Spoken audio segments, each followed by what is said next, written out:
সবাইকে স্বাগতম। আমি আগে দুঃখ প্রকাশ করে দিচ্ছি, আমার একটু লেট হয়ে গিয়েছে, অন্য একটা কাজ ছিল লিখায়।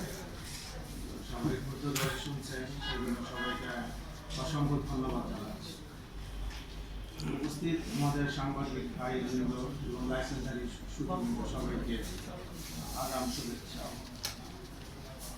আজকের আমাদের এই সংবাদ সম্মেলন কেবল ফি বা করের প্রতিবাদ নয়, এটি আমাদের জাতীয় নিরাপত্তার আত্মনাদ। সরকারের প্রস্তাবিত পিস্তলের উপর 1 লক্ষ টাকা এবং বন্দুক সরকারের উপর 50,000 টাকা যে বার্ষিক অগ্রিম আয়কর করা হয়েছে, এটা সম্পূর্ণভাবে অযৌক্তিক। কারণ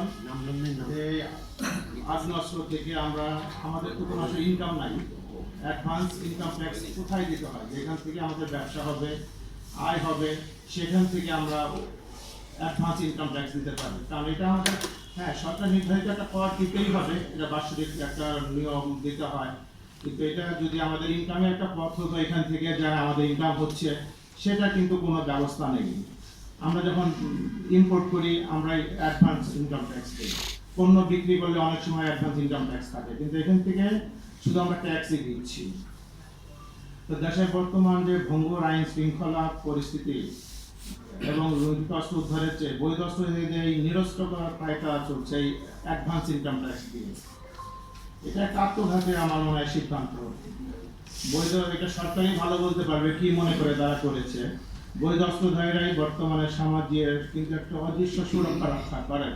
কারণ কোনো ছোটখাটো ছিনতাইকারী বা চোর যখন জানতে পারবে যে হ্যাঁ এই বাসায় বা এই ব্যক্তির কাছে বৈধ একটা লাইসেন্স আছে, তা আমার সুরক্ষার জন্য সেটা আমরা মনে করি যথেষ্ট। বা আমার প্রতিবেশী যদি থাকে এরকম, তাদের সুরক্ষার জন্য এটা প্রাথমিকভাবে সুরক্ষার জন্য এটা আমার মনে হয় অনেকটা নিরাপত্তা নিশ্চিত করে।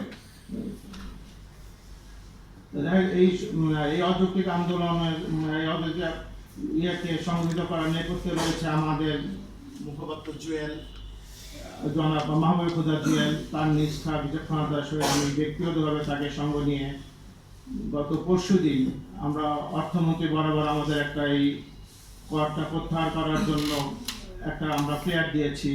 সেই সাথে আরো 3 জন মন্ত্রীকে আমরা ব্যক্তিগতভাবে আমি দেখা করে সঙ্গে নিয়ে এটা দিয়ে আসছি এবং সংসদে সেটা হয়তো উপস্থাপন হয়েছে বা আজকালের মধ্যে উপস্থাপন হবে, যাতে এই অ্যাডভান্স ট্যাক্সটা না দেওয়া লাগে।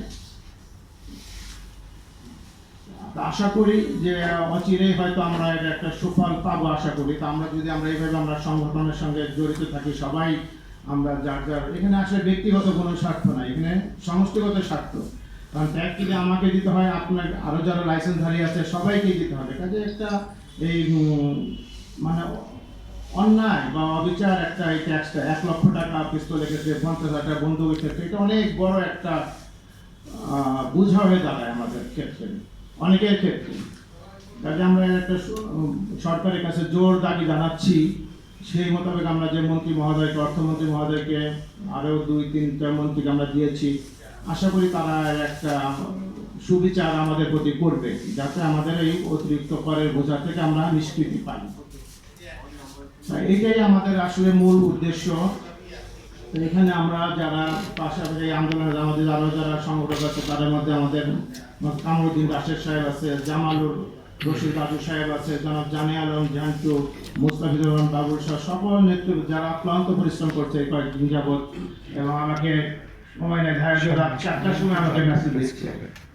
হ্যাঁ, এটা নিয়ে আমরা সবাই আমরা একটু একত্রিত থাকি, সবাই মিলে আমরা এই আন্দোলনে শরীক হই। আমাদের এই আন্দোলন কোনো রাজনৈতিক আন্দোলন না, আমাদের এই আন্দোলন কোনো অন্য কোনো উদ্দেশ্য না। আমাদের এই আন্দোলনটা শুধু বা এই প্রতিবাদটা শুধু আমাদের ট্যাক্সের বোঝাটা কমানোর জন্য।